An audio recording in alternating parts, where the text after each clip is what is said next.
La contrahistoria. Un programa presentado y dirigido por Fernando Díaz Villanueva.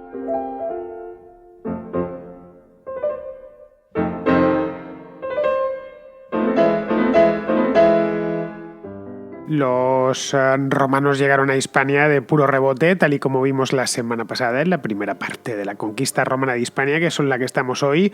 Hoy la terminaremos, es la segunda parte, y llegaron aquí como consecuencia de la Segunda Guerra Púnica, si mal no recordáis. Pusieron el pie en esta tierra en el año 218 a.C. para combatir a los cartagineses. Llegaron, les combatieron durante bastante tiempo, durante casi 2 décadas, y vinieron aquí porque los cartagineses habían organizado una ambiciosa expedición, a cuyo frente estaba Aníbal, para tomar Roma, y bueno, ya que estaban en Hispania, pues se quedaron. La guerra duró, como decía, casi 20 años, y a su término Roma se enseñoreaba de buena parte de Hispania, ya de todo el Levante y del sur peninsular. En ningún momento consideraron abandonar lo que tanto les había costado conquistar. El lugar era prometedor, estaba algo más atrasado que otras partes del Mediterráneo, como Grecia, Egipto o Asia Menor, pero prometía bastante. Tenía además una población numerosa, suficientemente numerosa, y sobre todo tenía minerales. En cierto modo, lo que habían hecho los romanos era heredar los dominios que hasta poco antes ocupaban los cartagineses, pero no se conformaron con ellos, con lo que habían ocupado los cartagineses. Hispania era muy grande, grandísima, y quedaban ricos valles por conquistar, más allá de los ríos Ebro y Guadalquivir y de la propia costa mediterránea, que es la que hasta ese momento ellos conocían. Bien, pues a eso mismo, a conquistar el resto, es a lo que se afanaron en las décadas siguientes. Primero la emprendieron con Lusitania, luego ya con la Celtiberia y más tarde con los celtas que vivían en el extremo norte de la península. Llegar hasta allí les llevó bastante tiempo. No fue una tarea para nada sencilla. Rendir toda Hispania y convertirla en un trasunto de la propia Roma les llevaría pues casi 2 siglos. Los celtas y los celtíberos resultaron ser especialmente duros, por lo que hizo falta poner toda la carne en el asador y miles de legionarios durante varias generaciones.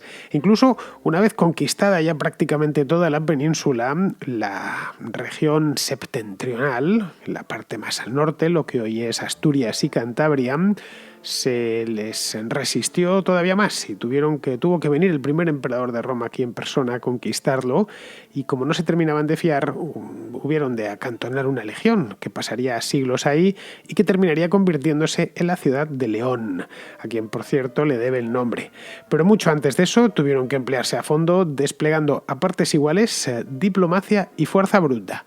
Bien, esto mismo es lo que vamos a ver hoy en la contrahistoria.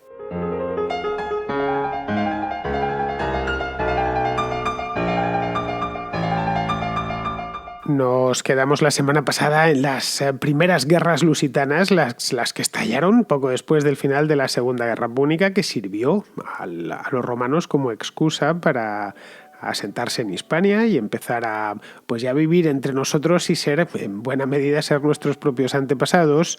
Y habían elegido Lusitania porque era una zona como primera área para expandirse, porque era una zona muy interesante, muy rica y muy interesante. Fuera de lo que eran los valles del Ebro y del Guadalquivir y de la propia costa, lo que era Lusitania. Bueno, posteriormente ya empezaría a serlo, porque eso de Lusitania se lo pusieron los romanos. Era un lugar que merecía la pena ocupar, que merecía la pena dominar. A través de ella discurría un río, el río Guadiana, que formaba fértiles vegas a su paso. Bueno, de hecho, hoy el Guadiana sigue formando fértiles vegas a su paso. Está todo lleno de embalses, tanto en el lado español como en el lado portugués. La Lusitania estaba también en el camino que conducía hacia el norte de la península, a través de sus 2 mesetas. De hecho, lo era en el siglo II a.C. y lo sigue siendo hoy, en el siglo XXI después de Cristo, la mejor ruta para viajar del sur al norte de la península, minimizando, en la medida de lo posible, los muchos accidentes geográficos que tiene la península ibérica, y atravesando la meseta por donde es menos elevada y donde además sus recursos son mayores, su clima es menos extremo y abundan más los pasos de montaña. Bien, pues esa es la razón por la que en primer lugar se fijaron los romanos en Lusitania y no en otras zonas. Allí además pudieron saltar desde el Valle del Guadalquivir con relativa facilidad. Sierra Morena, como bien sabemos, no es una cadena montañosa especialmente elevada, y se lanzaron sobre Lusitania en el año 189 a.C., es decir, 12 años después de terminada la Segunda Guerra Púnica y eliminado el peligro cartaginés en Hispania o la amenaza cartaginesa. Se lanzaron con un procónsul llamado Lucio Emilio Paulo, también con Cayo Calpurnio, lo vimos la semana pasada. Consiguieron triunfar y establecerse. Bien, hasta aquí todo correcto, esto ya os lo expliqué en el programa anterior con más detalles, y eso les dio ánimos, les dio confianza y les dio ánimos, y unos años más tarde se metieron un poco más adentro, dentro de la península. Se metieron en la Celtiberia, que es una zona más elevada, en algunas áreas mucho más elevada que la Lusitania, que dominaban una serie de tribus.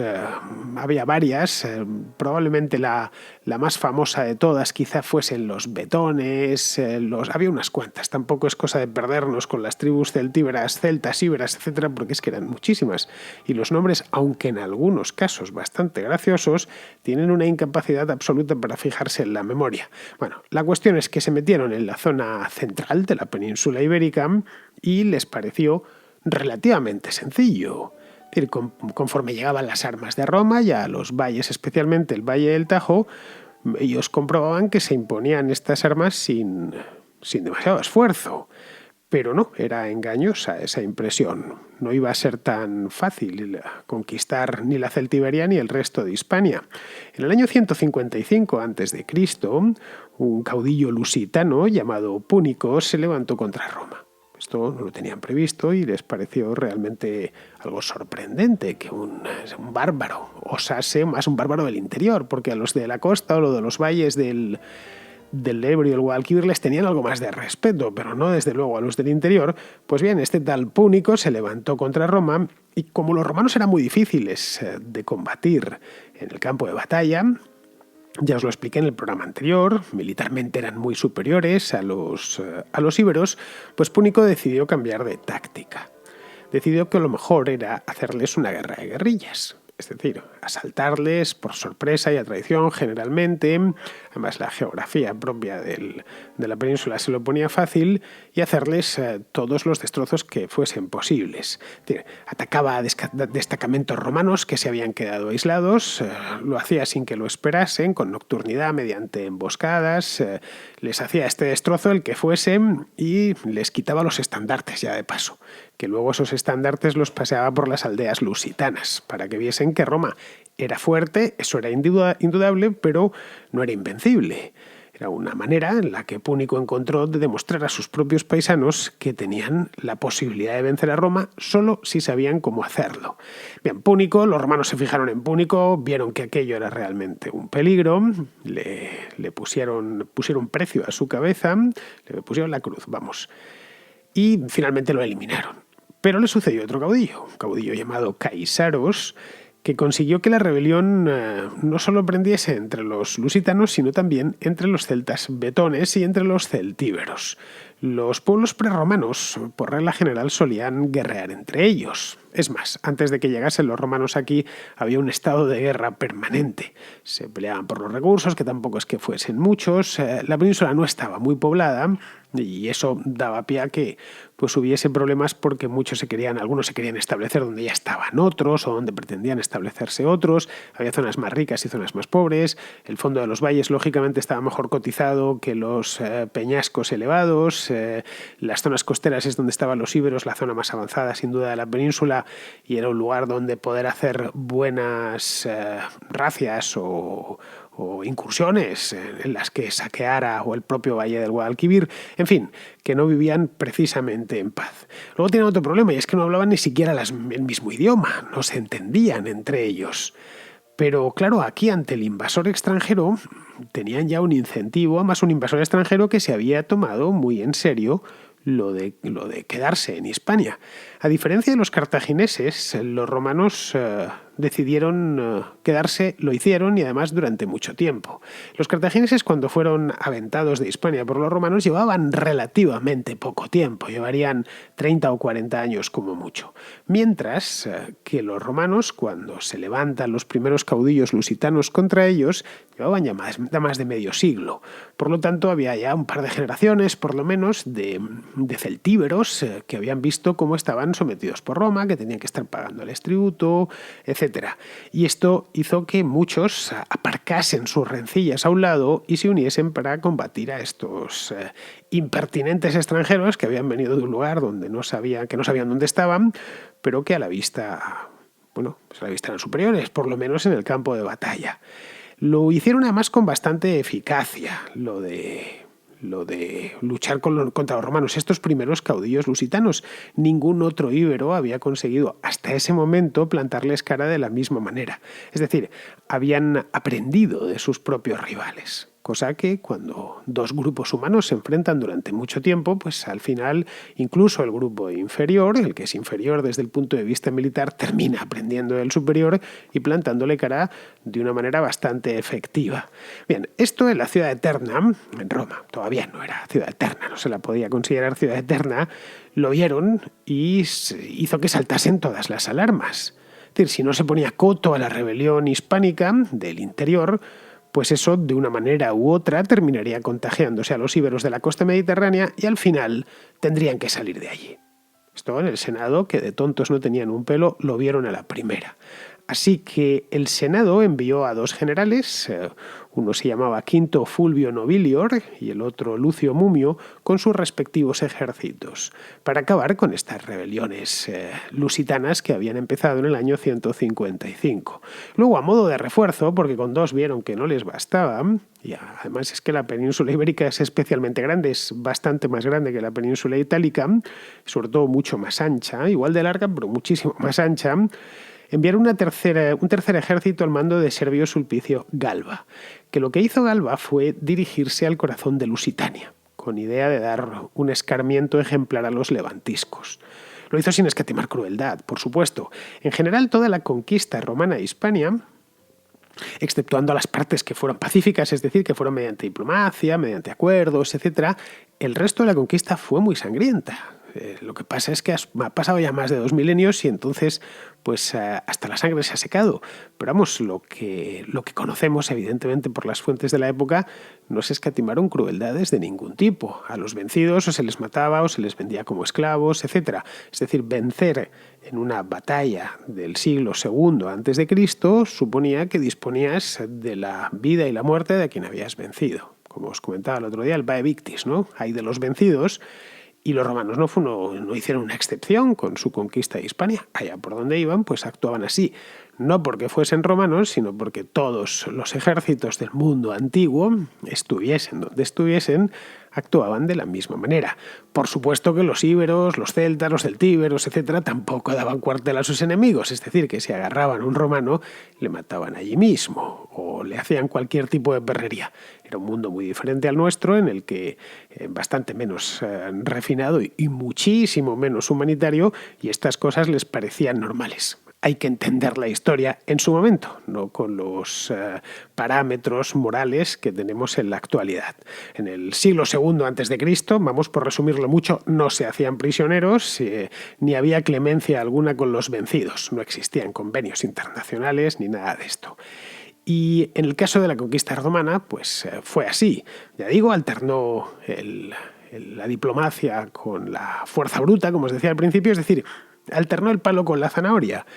Pero cuando había palo, ese palo era muy duro y se empleaba sin miramiento alguno.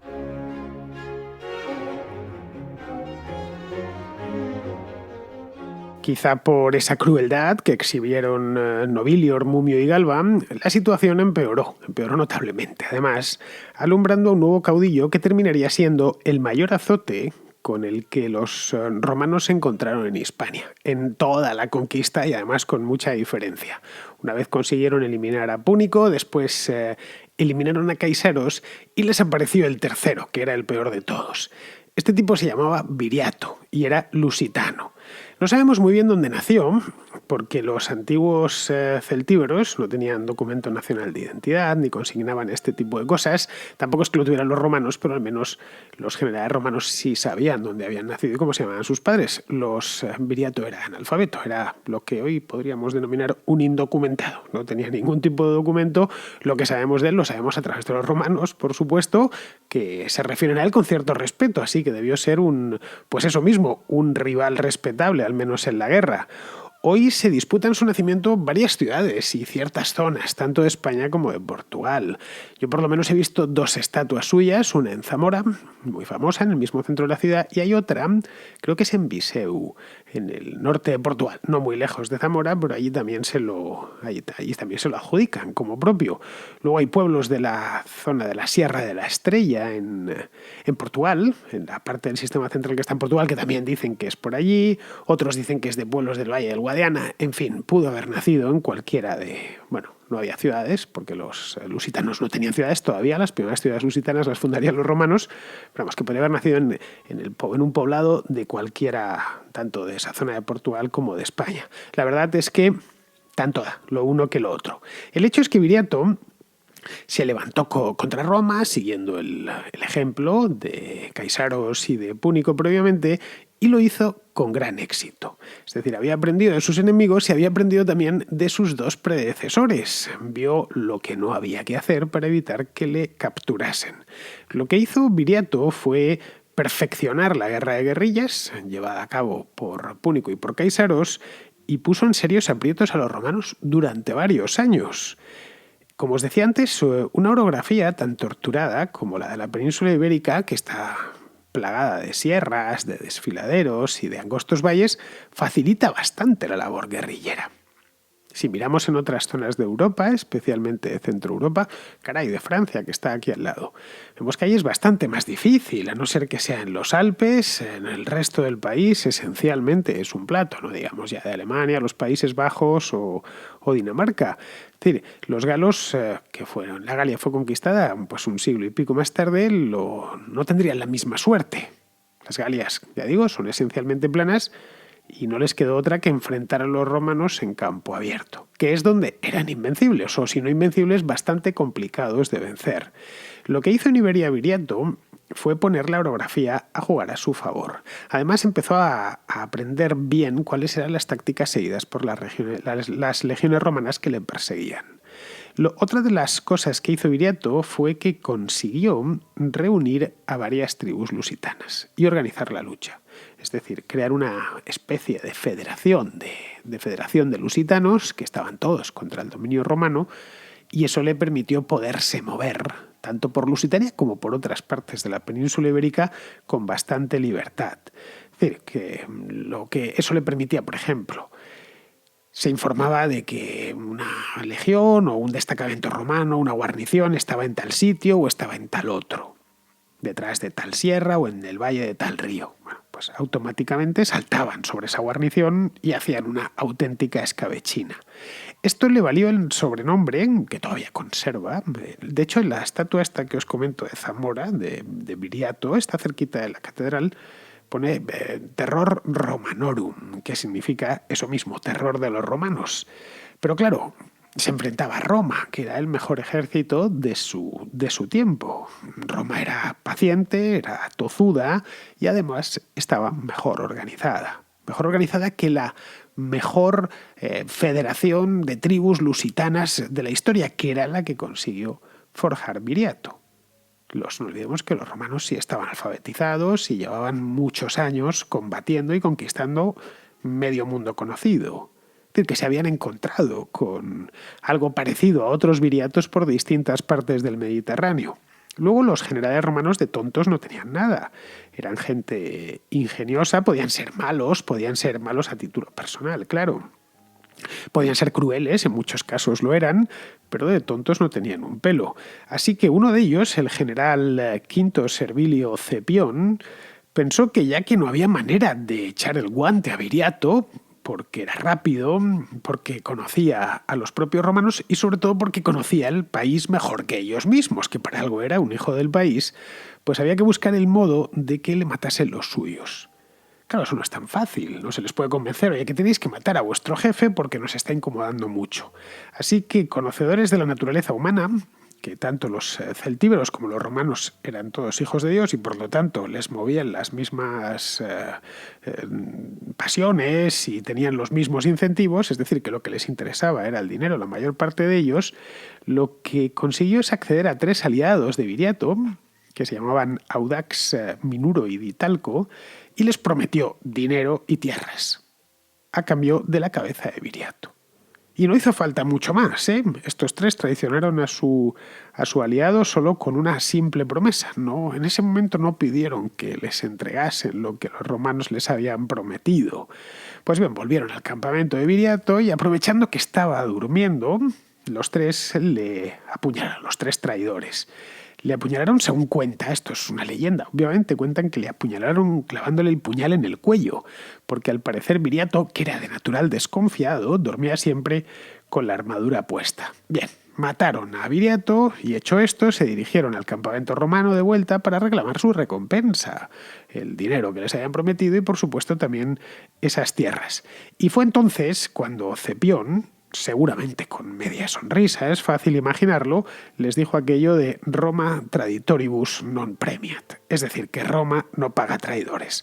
Vamos, que les había salido perfecta la jugada a los romanos. Se habían quitado de en medio a Viriato y además se ahorraron el soborno. Podremos pensar que es inmoral, evidentemente que es inmoral, aunque claro, también fueron inmorales estos 3, Audax, Minuro y Ditalco, que habían traicionado a su propio compañero, a su propio aliado.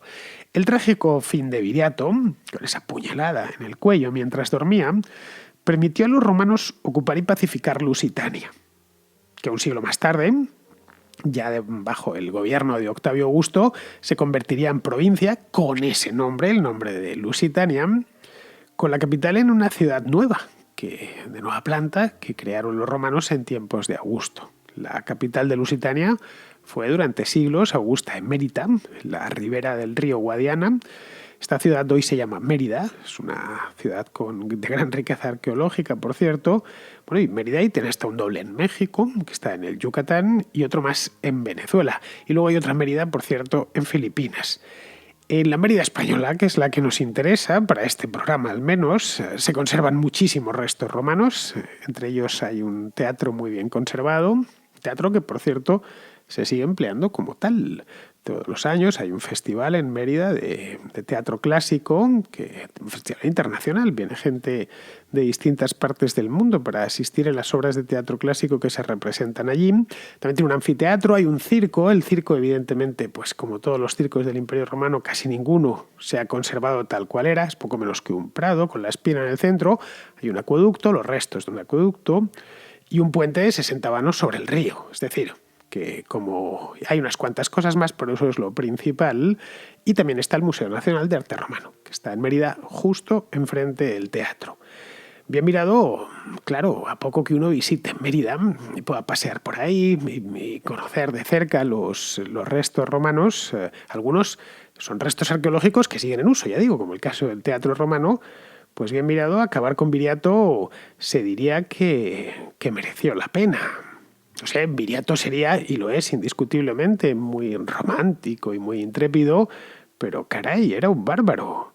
Los romanos eran la civilización, el latín, la filosofía, la literatura, la ingeniería, el derecho y, bueno, todas esas cosas fabulosas que hoy valoramos tanto.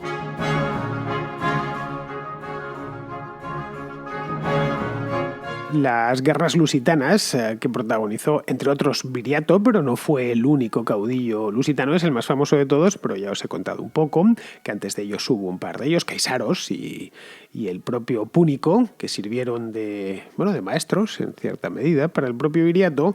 Fueron unas guerras que duraron lo suyo, es decir, al final consumieron un montón de recursos, por supuesto, y más de 10 años. Serían un aperitivo de lo que vendría a continuación, que fueron las guerras celtíberas. Todos estos nombres obviamente se han puesto después. Los romanos dijeron, bueno, pues ahora que hemos terminado las guerras lusitanas, vamos a empezar las guerras celtíberas, y van encontrando con los problemas. De hecho, para un romano de la época, un celtíbero y un lusitano sería algo francamente parecido.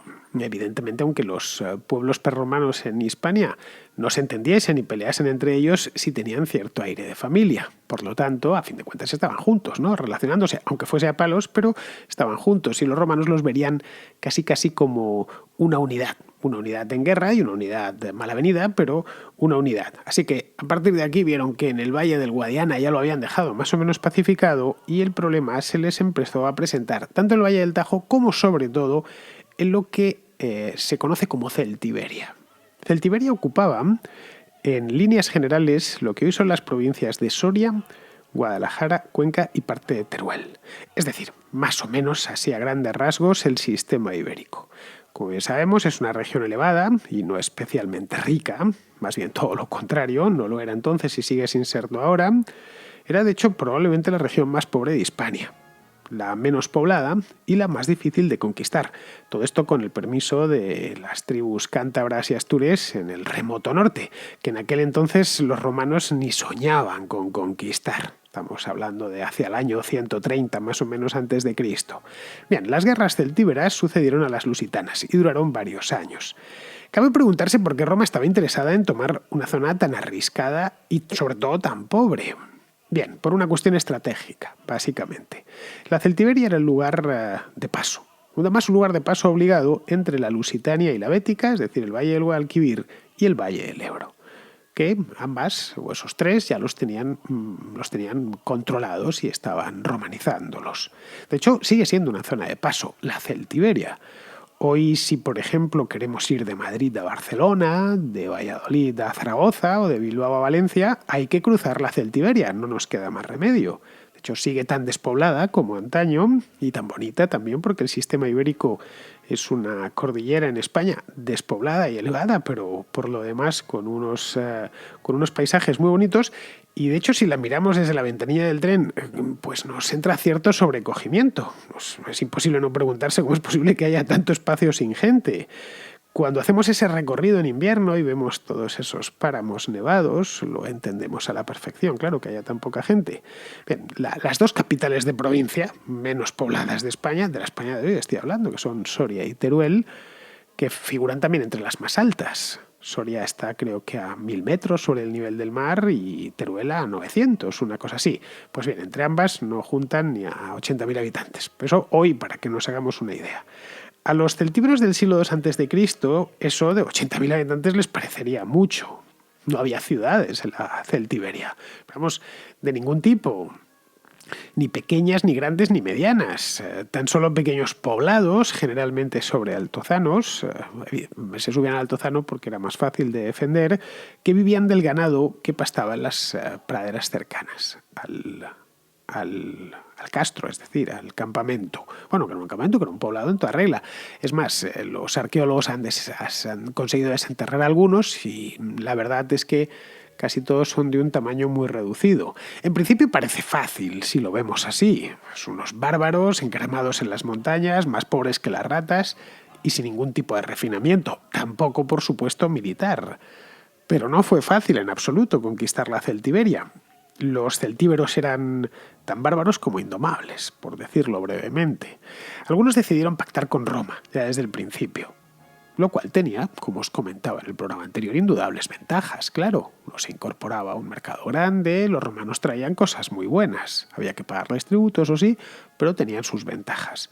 Sobre todo uno se ahorraba que le hicieran esclavos si se enfrentaba a ellos. En cambio, otros resistieron. Los más famosos de entre los celtíberos que resistieron fueron los numantinos. Los de Numancia, los de la ciudad. No era propiamente una ciudad, era más bien un poblado que estaba en las tierras altas del Duero. Los numantinos pertenecían a la tribu de los arévacos.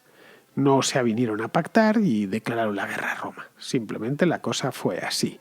Primero en coalición con otras tribus y luego, pues cuando vieron que se iban quedando solos, lo que se dedicaron fue a hostigar a las fuerzas romanas durante años. Hasta que los romanos, ya hartos de humillaciones, enviaron primero a un ejército que les sitiase la ciudad, pero no terminaba de funcionar, que les sitiase el pueblo, que les sitiase Numancia y consiguiese rendirlos, o al menos que se aviniesen a firmar un tratado de sometimiento, y ya al final enviaron a un buen general, al que en aquel entonces era el mejor general romano, que se llamaba Publio Cornelio Escipión Emiliano. Tenemos, como veis, un Escipión más. En este caso sería el cuarto Escipión que pasaba por Hispania. Este era nieto de Publio Cornelio Escipión el africano, que había pasado por aquí, el hermano de Neo. Os lo contaba todo en el programa de la semana pasada. Este había derrotado a Aníbal en la batalla de Zama y había conseguido poner fin a la Segunda Guerra Púnica. Bueno, pues Publio Cornelio Escipión Emiliano, sin llegar a la gloria de su abuelo, sí consiguió poner fin a la rebelión celtíbera. Esta vez, a diferencia de lo que había sucedido con Viriato, lo que hicieron los romanos fue localizar bien el foco del problema, que en el caso de Viriato no lo tuvieron tan claro porque es que se movía. Iba cambiando continuamente de lugar y no había manera de localizarle. En este caso sabían que el origen de la rebelión estaba en un poblado llamado Numancia. Por lo tanto, solo había que poner el cerco, cosa que ya habían hecho cuando llegó Emiliano, pero poner un cerco que no se pudiese atravesar. Bien. Hasta allí se dirigió Emiliano en persona, con un ejército romano, reforzado además con aliados hispanos de otras partes. Se encontró con que la ciudad estaba sitiada, pero que era un sitio de risa. Los numantinos poco menos que ni se habían enterado. Salían y entraban de Numancia cuando querían, podían comprar víveres fuera, podían bajar a por agua al río Duero. Numancia estaba al lado del curso del Duero. Mientras en el campamento romano, en los campamentos romanos, reinaba el desorden. Había mujeres viviendo con los legionarios, eran poco menos que no parecían legionarios. Es lo que se encontró, no había disciplina ninguna. Emiliano sabía que en ese plan Numancia no se conquistaría nunca. Y esto, claro, a pesar de que era un lugar remoto y era pequeño, iba contra la propia buena imagen de los romanos. Si unos arévacos subidos en un altozano al lado del río Duero eran capaces, no de derrotar, pero sí al menos de reírse de los romanos, esa noticia no tardaría en extenderse a otros lugares de la península. Y dirían, bueno, con estos tipos simplemente lo que hay que hacer es encerrarse dentro del poblado de uno y no pagar tributo. Al final te van a poner un sitio, pero no van a llegar más lejos. Así que lo que hizo Emiliano fue plantarse y concebir un cerco de verdad, que funcionase.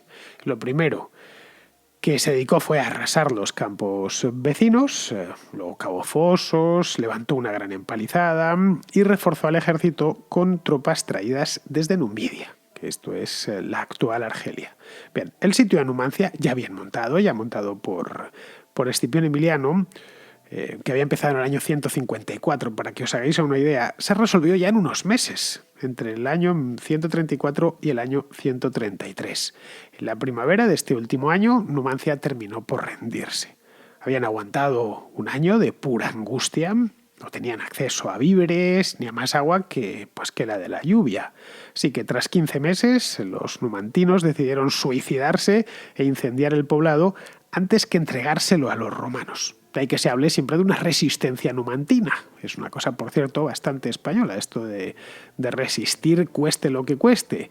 Algunos no lo hicieron, algunos no se suicidaron, no sé si por falta de valor o por lo que fuese. El hecho es que los pocos que no lo hicieron fueron capturados, por supuesto, y vendidos como esclavos. Vamos, que Roma no pagaba traidores, pero tampoco perdonaba a quien no se sometía a sus designios.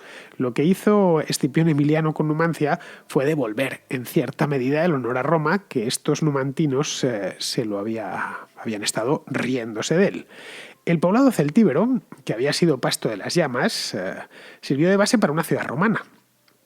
Es decir, los romanos no es que perdonasen Numancia, que la habían incendiado los propios numantinos, pero sí construyeron una pequeña ciudad de encima, una ciudad de nueva planta, cuyas ruinas, por cierto, aún se conservan y pueden visitarse. Si vais por Soria, podéis acercaros hasta ella. La ciudad se abandonaría posteriormente y quedó olvidada, hasta que a mediados del siglo XIX un arqueólogo español llamado Eduardo Saavedra encontró estas ruinas. Llevaban décadas buscando los arqueólogos la ciudad de Numancia. Había teorías de que estaba en Zamora, otras de que estaba efectivamente en Soria, y terminó Saavedra encontrándolas en Soria. Bien, desde entonces se han excavado profusamente las ruinas de Numancia, toda la zona. De hecho, se sigue excavando. No queda muy lejos de la ciudad de Soria, a unos 10 kilómetros al norte, calculo. Está en la margen izquierda del Duero, junto al pueblo de Garray. Ojo, si vais a ir para allá, que os lo recomiendo, por cierto, es mejor que lo hagáis en verano. ¿Por qué? Pues porque el verano en Soria ya sabéis que es fresquito y agradable, pero en invierno el frío es de los que te parten la cara en dos.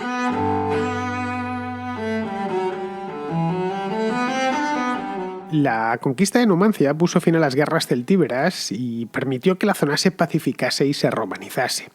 Para el año 130 aproximadamente, la República Romana, todavía no había nacido el imperio, aquello era una república, ya dominaba más de la mitad de la península. En algunos lugares, como el Levante y el Valle del Guadalquivir, donde llevaban pues casi un siglo, la romanización avanzaba rápido. Ya había empezado la fundación de ciudades, como Córdoba, por ejemplo, que había sido fundada por Marco Claudio Marcelo en torno al año 160 a.C., o la ciudad de Valentia de Edetanorum, de los edetanos, que fue fundada por Décimo Junio Bruto, esta fue en el año 138 a.C., que daría lugar pues, a la ciudad de Valencia, nada más y nada menos, que es la tercera ciudad de España por tamaño hoy en día. También de esta época data la ciudad de Complutum, que es la actual Alcalá de Henares, en las cercanías de Madrid, que se levantó junto al camino que llevaba de Lusitania al Valle del Ebro, justo antes de entrar en Celtiberia. Esto que os comentaba antes del valor estratégico que tenía Celtiberia. Bien, en esta misma época es cuando se conquistan las Islas Baleares. Es un archipiélago formado por 4 grandes islas frente a las costas de Levante. 2 de ellas recibirían nombres latinos que aún conservan. Una es Mallorca, lo dice la palabra, la mayor, y la otra es Menorca, que es la menor.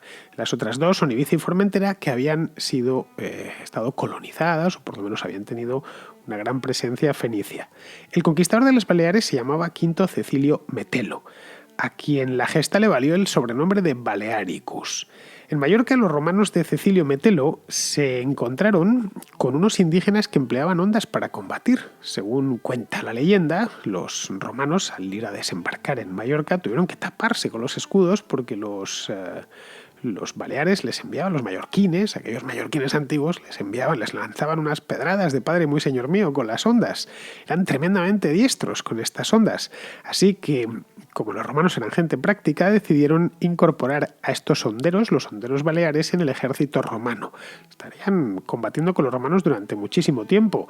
De hecho, serían muy útiles un siglo más tarde, cuando Julio César se aventuró en la conquista de las Galias. Se llevó unidades de honderos baleares. De Hispania los romanos también tomaron otro arma que se incorporaría al equipo estándar del legionario. Me refiero a la espada corta, o también llamada gladius hispaniensis, es decir, la espada hispana. El gladius hispaniensis era una espada de unos 60-70 centímetros de largo, muy versátil, muy ligera también, perfecta para usar con el scutum, con el escudo, y para propinar estocadas rápidas sobre el enemigo. Los romanos la seguirían utilizando pues durante siglos, este gladius hispaniensis. En torno al año 100 a.C., más o menos, como veis, han ido avanzando poquito a poquito. Hispania parecía pacificada y hasta crecía poco a poco.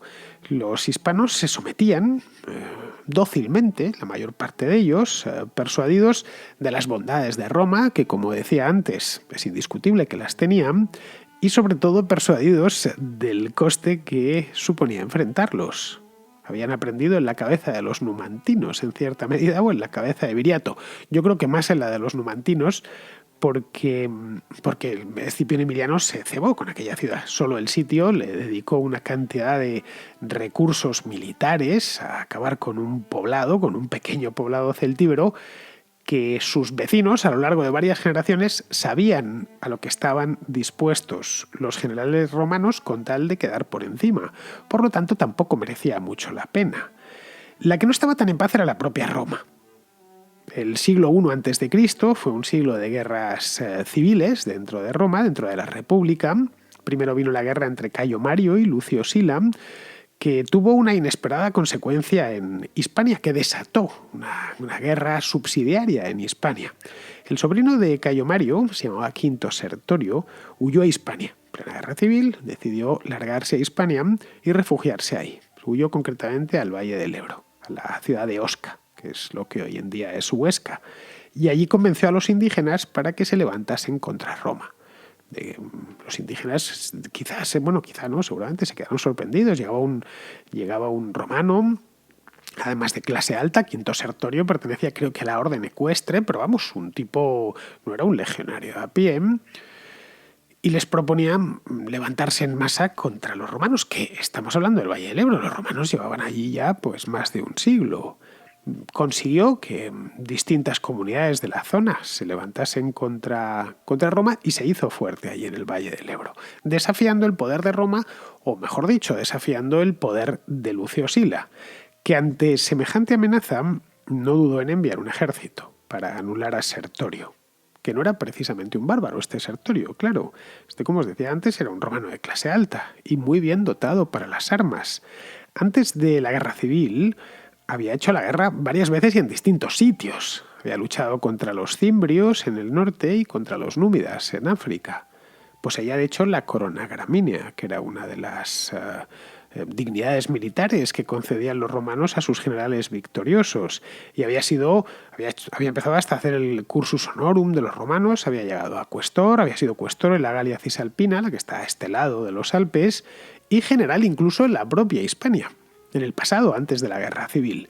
Por lo tanto, era un tipo, de hecho, que prometía bastante. Era un romano de los que, en circunstancias normales, de no haber mediado la guerra civil entre Mario y Sila, hubiese llegado muy lejos. Hubiese llegado a cónsul, no lo sé si a cónsul, pero cerca hubiese quedado.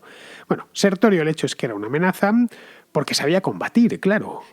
Si conseguía formar un ejército de hispanos con la disciplina y los avances romanos en tecnología y en sabiduría militar, la provincia entera podría darse por perdida. Se podía constituir un contrapoder romano dentro de Hispania. Así que Silas se lo tomó muy en serio y, aparte del ejército que le mandó al principio, le envió otro, uno ya gigantesco, al mando de Neopompeyo, el Pompeyo el Grande, que sería posteriormente. Un ejército grande, según cuentan. Tenía 30.000 legionarios, que no es moco de pavo, precisamente. Bien, la táctica de Pompeyo, que en aquel momento era el mejor militar de Roma, fue evitar la confrontación directa con Sertorio y con sus tropas, y optar por dejar a los sertorianos sin ciudades. Vio el Valle del Ebro, estudió lo que había, y dijo, bueno, pues estos tipos lo que controlan es una serie de poblados y ciudades. Hay que ir asediándolas una a una y privándoles de su apoyo a los sertorianos. Fue sitiándolas todas a lo largo del valle. La plaza que más resistió de todas ellas fue la de Calagurris, que es, bueno, con el nombre lo habéis adivinado, es la actual Calahorra, donde ante la falta de víveres sus habitantes decidieron comerse a los muertos, y una vez se les acabaron los muertos decidieron comerse entre ellos, también a los vivos. Vamos, que sacrificaban niños y enfermos para alimentarse, pero vamos, no sirvió absolutamente de nada. Fue una especie de Numancia segunda edición, más trágica todavía. Los romanos terminaron tomándola y de este episodio tan tenebroso, de Calahorra, de Calagurris, proviene la frase que la habréis oído, esto de fames calagurritana o hambre de Calahorra, que es en el castellano actual es una manera de decir que se está pasando un hambre atroz. Bien, esta entre Mario y Silas sería la primera de las guerras civiles y tras ella llegaría otra, que enfrentaría a Neopompeyo y a Cayo Julio César. Pero Neopompeyo antes había conseguido derrotar a Sertorio y poner fin a ese conato de rebelión, que era una rebelión, se dio cita en la rebelión sertoriana, la guerra civil romana que estaba en curso en aquel momento, con algo parecido, aunque no exactamente, a una rebelión hispana.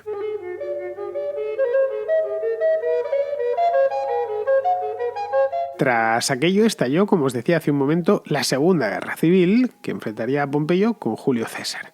Ambos habían tenido relación con Hispania, los dos. César había relación personal, quiero decir, a Pompeyo lo acabamos de dejar peleando contra Sertorio, pero César también había pasado por aquí. César había sido cuestor en la Hispania Ulterior en el año 60 a.C., más o menos por esa época, y a él se debe, por ejemplo, la ciudad de Sevilla, fundada sobre un antiguo poblado indígena que se llamaba Hispal, y de ahí su nombre, Hispalis. El nombre que le puso César a Sevilla fue Colonia Iulia Rómula Hispalis. Lo de Julia era por su propia familia, la gens de los Julios. De hecho, él había estado en Cádiz. Esto, de nuevo, estamos hablando sobre la leyenda.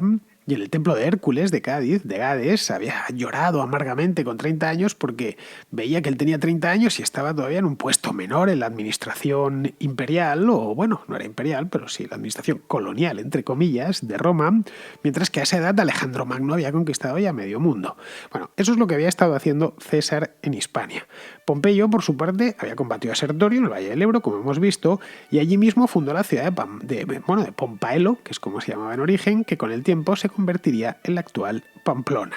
Como veis, a poco que empecemos a escarbar un poquito en la Hispania romana, empieza a salir sin darnos cuenta la España de nuestros días. Pero bueno, César y Pompeyo se las terminaron viendo en Hispania, tenían ya un pasado hispano, y se las terminarían viendo en la guerra que se declararon mutuamente algo después, aunque eso sí, no se vieron en persona. Al regreso de César de la guerra de las Galias, después de conquistarla, Pompeyo huyó a Oriente. Sabiendo, había cruzado el Rubicón, iba a entrar en Roma, el Senado se negó, el Senado lo controlaba Pompeyo y decidió huir con todo el Senado hacia Oriente, sabiendo que contaba con apoyos en Hispania, que, de una manera u otra, iban a dar la cara por él. Esto a César le presentaba un problema, y un problema serio, porque le abría dos frentes, uno en Grecia y el otro en Hispania. César, que era un gran militar, esa es la verdad, uno de los grandes militares de la historia, lo que hizo fue por orden, y además de manera muy rápida. Le atacó primero a los pompeyanos en Hispania, donde se libró la batalla de Ilerda, la actual Lérida. Esto fue en el año 49 a.C., y al año siguiente, en el 48, se enfrentaron en Grecia, en la batalla de Farsalia, que es muy célebre y que obligó a Pompeyo a huir a Egipto, donde ya encontraría la muerte. Vamos, le mataron los propios egipcios precisamente para congraciarse con Julio César. Pero las lealtades pompeyanas en Hispania no se extinguieron tan fácilmente. Aún resistía a su hijo, que se llamaba Cneo Pompeyo el Joven, que desafió a César en Hispania y fue derrotado en la batalla de Munda. Esto estaba al sur de Córdoba, en algún punto entre Montilla y Écija. No se sabe a ciencia cierta dónde tuvo lugar esta batalla. Los historiadores han propuesto muchos lugares. Unos dicen que fue en Gilena, en la provincia de Sevilla, otros que en Casariche, en la provincia de Sevilla también, y otros que en Santaella, en Córdoba, que es un pueblo, por cierto, bien bonito en plena campiña cordobesa. Bien, la verdad es que no importa mucho dónde fuese, por la zona del río Genil, más o menos. El hecho es que esta victoria en Munda no solo eliminó ya definitivamente a la facción pompeyana, sino que dio a César el empujón que le faltaba para ser nombrado por el Senado como dictador a perpetuidad. Por cierto, esto le terminaría costando la vida. No le duró mucho este título de dictador perpetuo, porque un año más tarde, en el año 44 a.C., fue asesinado en la puerta del Senado, de 23 puñaladas propinadas por un grupo de senadores que se habían conjurado contra él, entre ellos su hijo adoptivo, Bruto. Bien, César murió, pero no su estirpe. Su sobrino, y además de sobrino ahijado, se llamaba Cayo Julio César Octaviano, ese era el nombre completo, le sucedió, y a este no le asesinaría a nadie. Octaviano se hizo con el poder tras una breve guerra civil, que sería la tercera que tuvo lugar en el siglo I, fue más breve que las anteriores, eso sí, contra Marco Antonio, que era el general favorito de su tío. Marco Antonio había luchado pues hombro con hombro con Julio César, entre otros lugares en las Galias. Mientras ello, tras acabar con Marco Antonio y con la amante de Marco Antonio, que era Cleopatra, se hizo con el poder absoluto además, pero claro, en la antigua Roma estaba íntimamente ligado el poder con las victorias militares. Es decir, llegar a la máxima magistratura, al consulado, y pretender quedarse ahí como pretendía Octaviano era difícil si no ponía al menos una victoria encima de la mesa, un triunfo que llamaban los romanos. Y claro, lo cierto es que era difícil ya los triunfos a esas alturas. Los dominios de la República habían crecido tanto que apenas quedaba nada por conquistar, al menos que estuviese cerca y fuese asequible. En Hispania solo se resistía a la conquista romana la costa del mar Cantábrico y la cordillera que está frente a ella. Era una región pobre, remota, poblada por un par de tribus celtas, los astures y los cántabros. No tenía en principio gran interés. Pero claro, era el lugar perfecto donde demostrar a los romanos que además de listo y además de habilidoso, pues era un gran militar. Vamos, que para Octaviano esta guerra serían sus Galias. Así que en el año 29 a.C., Octaviano ordenó que se abrieran las puertas del templo de Jano, que es el templo que se abría cada vez que había guerra, es decir, estaba casi siempre abierto, menos cuando estaba cerrado, que significaba que había paz. Por eso se habla de la Pax Romana, cuando el templo de Jano no necesitó estar abierto. Pero bueno, a lo largo de la historia de Roma pasó mucho más tiempo abierto este templo que cerrado. Bien, lo que hizo Octaviano aquí fue declarar la guerra a estas tribus y desplazarse personalmente a Hispania, como había hecho su tío en las Galias. La guerra duró bastante, por cierto, duró 10 años y fue especialmente sangrienta. Los romanos se emplearon a fondo, los cántabros y los astures no eran unos enemigos cualquiera, eran unos guerreros bastante temibles, durísimos, que peleaban hasta el final y que preferían el suicidio a la rendición.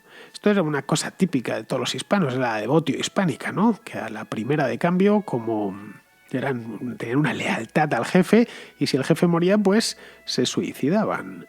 Bueno, visto que una vez derrotados no merecía la pena venderlos como esclavos, los romanos siguieron una pauta pues de puro exterminio, que llamaríamos hoy. Es decir, el que no se rindiese por las buenas y a la primera era exterminado sin piedad. Vamos, que hicieron falta, y esto nos puede servir de nota, de apunte indirecto, hicieron falta hasta 8 legiones para conquistar aquella zona de Hispania, que se corresponde más o menos con lo que hoy son Asturias y Cantabria. Se envió, me ha apuntado todas las legiones que estuvieron aquí. Se envió la Legión Cuarta Macedónica, la Primera Augusta, la Segunda Augusta, la Novena Hispana, la 20ª Valeria Victrix, la 10ª Gémina, la 5ª Lauda y la 6ª Victrix. Esto de Lauda es los alondras, les llamaban, esta venía de las Galias. Bueno, resumiendo, que Asterix existió, pero no era galo, era astur o cántabro, aunque no tenían la poción mágica, eso está claro, porque al final pues fueron derrotados por los romanos. Bueno, la cosa es que como Roma no se terminaba de fiar de estos hispanos septentrionales tan intratables, dejó una legión acantonada en la zona, al sur de la cordillera, cerca de los pasos de montaña. Dejó la Legión Sexta Victrix, que un siglo más tarde fue reemplazada por la Séptima Gémina. Y de estas dos legiones nacería, concretamente de la segunda, de la Séptima Gémina, nacería la actual ciudad de León, que a pesar de que su emblema es un león, debería casi poner un legionario, porque fue la palabra se desgastó, legio, hasta león, y se quedó con lo de león. Bien, con soldados de estas legiones, concretamente de la Cuarta Macedónica y de la 10ª Gémina, se fundó la ciudad de Caesarea Augusta. Esto fue en el año 14 a.C. Caesarea Augusta es la Zaragoza actual. La palabra Caesarea Augusta fue derivando a lo largo de los siglos en Zaragoza, que está enclavada en el mismo corazón del Valle del Ebro y que también es una de las principales ciudades de la España actual. La fundación de Caesarea Augusta marca el fin de la conquista de Hispania, que había comenzado 2 siglos antes, con el desembarco de Gneo Cornelio Escipión en Ampurias.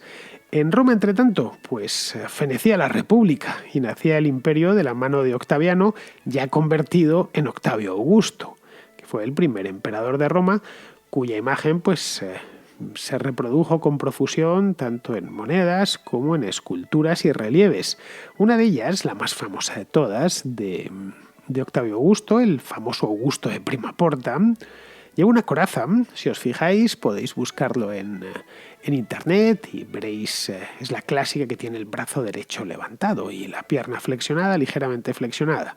Bueno, pues si miráis en la coraza, veréis que ahí está lleno de relieves, el lado derecho mirando desde Augusto, estoy hablando, es decir, el lado izquierdo, si lo miramos nosotros, se ve la alegoría de Hispania, junto al dios Marte y encima del dios Apolo. Bien, tras aquello, Hispania disfrutó durante siglos de la Pax Romana, hasta la llegada de los godos. Los celtas y los íberos que la habitaban se mezclaron con los romanos, olvidaron sus lenguas, las lenguas de sus antepasados, y empezaron a hablar latín. Las ciudades hispanas crecieron y se multiplicaron en menos de un siglo. De hecho, estaba totalmente romanizada ya Hispania, y la propia Roma se llenó de hispanos ilustres, estoy hablando, como Séneca, o Séneca era de Córdoba, o Marcial, que era de Calatayud, de Bilbilis, que enriquecieron las letras y el pensamiento romano. En el año 98 después de Cristo, es decir, un poco más de un siglo después de la conquista de los astures y los cántabros, ascendió al trono en Roma un tipo llamado Marco Ulpio Trajano.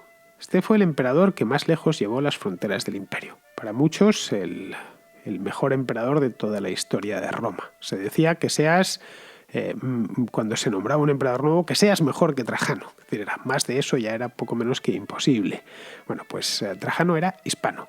Había nacido en Itálica, que era una ciudad junto a la actual Sevilla, junto a Hispalis, esa que había fundado Julio César. Ojo, no sería el único, ¿eh? Tras él llegarían Adriano y Teodosio. Así, mientras otras provincias enviaban tributos, Hispania enviaba filósofos y emperadores. Yo creo que la conquista mereció con mucho la pena.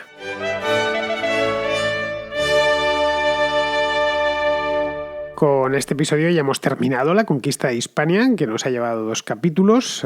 Como veis, es una historia fabulosa, de la que cuelgan muchas historias, muchísimas historias más, como la propia guerra púnica con la que empezamos, las guerras lusitanas, por supuesto, las guerras celtíberas, las guerras cántabras, la Odisea de Quinto Sertorio, la de Viriato, que por cierto la de Viriato ya la traté hace tiempo aquí en la Contrahistoria. Bien, dicho esto, vamos a pasar ya al contrasello, donde esperan los oyentes del programa con sus consultas. El contrasello. El espacio de ruegos, preguntas y reflexiones de la Contrahistoria. Empezamos con Elena, que tiene una propuesta, llamémosla histórico-literaria. Me encanta tu programa, sobre todo las contrahistorias. Me las voy zampando una a una con mucho gusto, porque es casi como tener una buena conversación de historia con alguien que encima es un experto. Te quería proponer un tema que creo que no has tratado, en principio para el contrasello, aunque en mi opinión se merece una contrahistoria entera, como la que hiciste del almirante Cervera. Me refiero a la autora inglesa Agatha Christie, famosísima por sus novelas de misterio. Fue un testigo increíble del convulso siglo XX, vivió las 2 guerras mundiales, pero al ser mujer no marchó al frente. Trabajó de enfermera y también de farmacéutica, lo que sería una ayuda inestimable para cuando escribiera asesinatos, sobre todo en los referidos a venenos. Como anécdota, comentar que en los años 20 fue de los primeros, ya sea hombre o mujer, occidentales en hacer surf, en un viaje que hizo con su primer marido alrededor del mundo. Agatha Christie es un personaje curioso, porque ella misma era de lo menos feminista que uno se pudiera imaginar.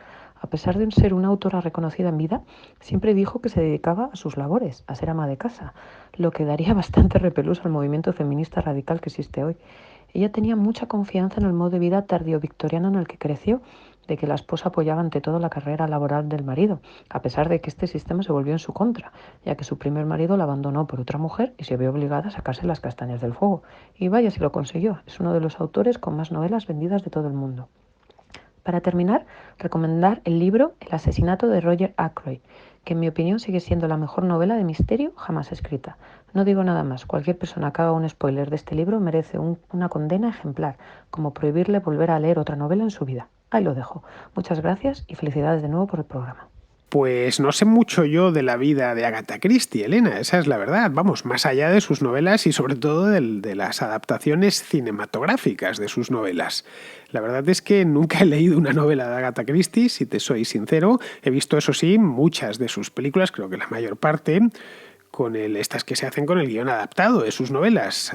Por lo general me gustan y me hacen pasar un buen rato, un rato agradable, tanto las de Miss Marple como las de Hércules Poirot, que no tiene nada de francés y todo de belga, como él se encarga de recordar a todo el que le pregunta.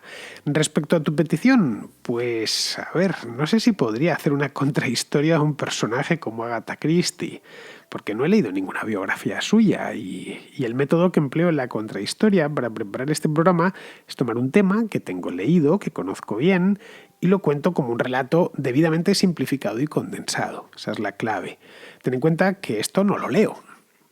Lo voy desgranando sobre un esquema de puntos que previamente he anotado en una libreta, nada más. Así es como se hace la contrahistoria. Me pongo el micrófono delante, bueno, la libreta desde hace un tiempo ya es un iPad, pero me voy poniendo puntos, muchos puntos, eso sí, para que no se me olvide nada y para que el relato tenga sentido. Pero vamos, que no lo leo como si lo tuviese delante, entre otras cosas porque necesitaría entonces pues casi escribir un libro para cada contrahistoria y no habría tiempo material de hacerla. Es decir, que la verdadera complicación de este programa está en condensar la historia y simplificarla. Ahí sí que sudo tinta china todas las semanas, te lo aseguro. Es decir, espigarlo, saber qué meto y qué dejo fuera del relato para no complicarlo más de la cuenta. Vamos, lo que diferencia una buena clase de historia de una mala clase.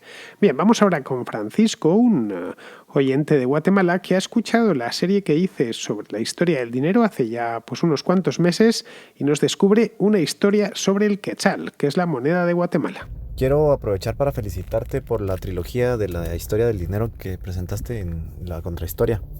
Me pareció muy buena, muy ilustrativa. Y lo que mencionas sobre la forma en que nosotros cotidianamente le llamamos al quetzal como los pesos, me trajo a la mente una historia de la forma en que nosotros también le solemos llamar a nuestra moneda de 25 centavos. Nuestra moneda tiene la figura de una mujer indígena de perfil, es decir, únicamente se le ve un ojo. Entonces, en Guatemala acostumbramos decirle a una persona que no ve o solo ve con un ojo que es una persona choca. Entonces, nuestra moneda de 25 cotidianamente se le suele llamar como choca. Algo que cuesta 75 centavos, pues se puede decir que cuesta 3 chocas. También me hizo recordar un ejemplo un poco más reciente, que es en nuestro país vecino, El Salvador. Hace algunos años, cuando se dolarizaron, tuvieron que adoptar todas las denominaciones del dólar. Y particularmente la moneda de 25 centavos también. Ellos suelen llamarle la cora. Y la primera vez que lo escuché me pareció algo bien chistoso porque el origen es el quarter, que es lo que está escrito en la parte de atrás de la moneda. Un quarter equivale a una cora. Y efectivamente en las calles suelen decir que las cosas cuestan una cora.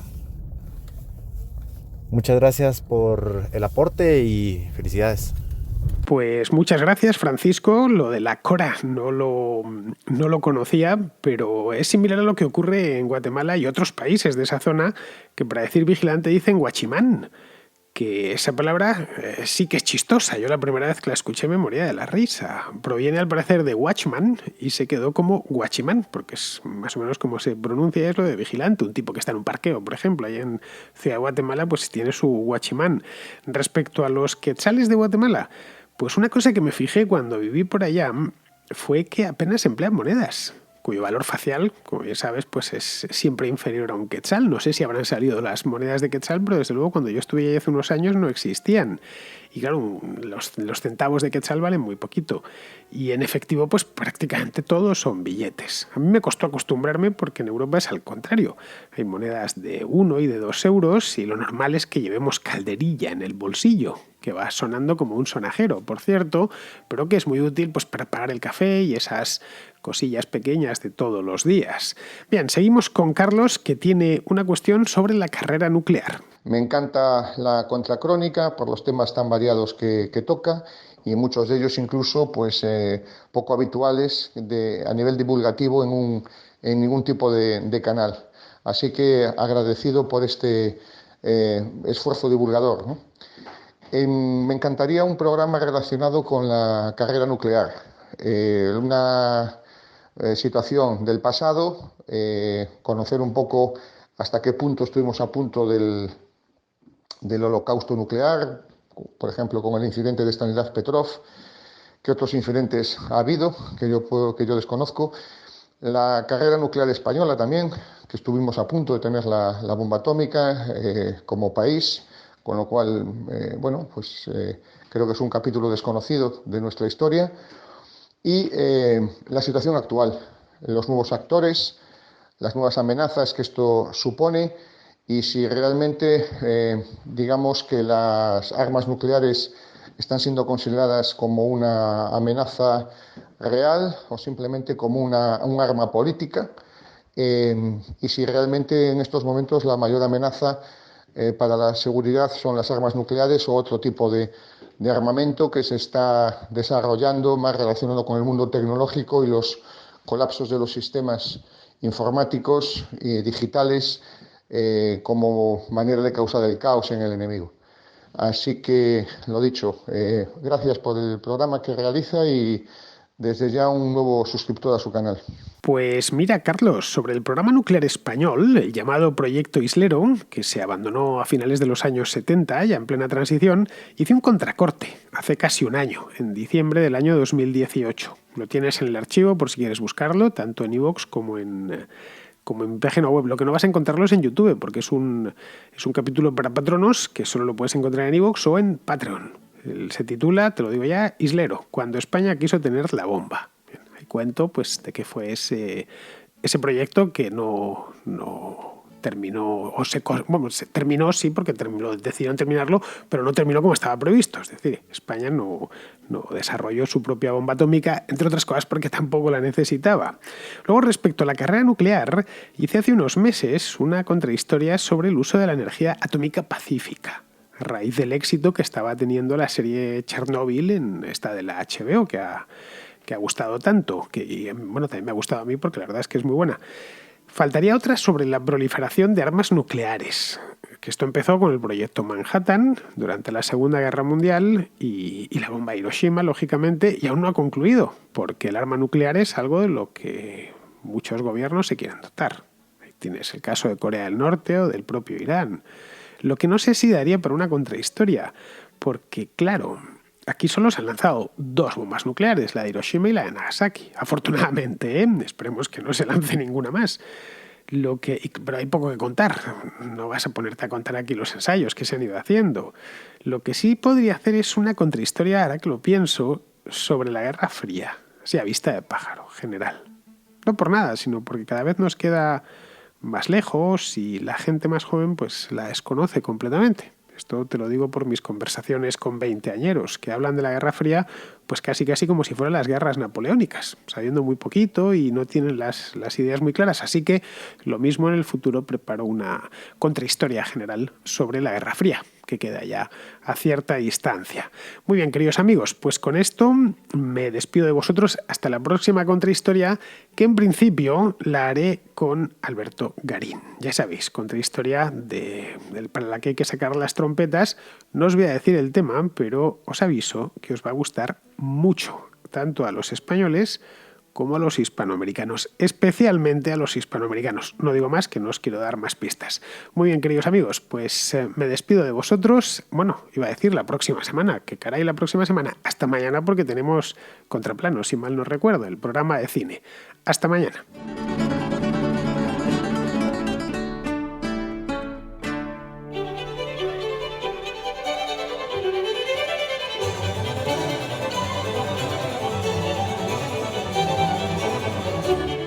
La Contracrónica y la Contrahistoria son 2 programas de radio independiente que existen gracias a sus oyentes. Si te gustan, puedes patrocinarlos. Lo puedes hacer de 2 maneras, a través de patreon.com/Díaz Villanueva o instalando la aplicación de iVoox en tu teléfono y pulsando la tecla Apoyar. Solo por ser patrono podrás escuchar El Contrapunto, un programa musical distinto a todos los demás. Pero, sobre todo, hazte patrón para que la Contracrónica y la Contrahistoria se sigan emitiendo por los siglos de los siglos. Amén.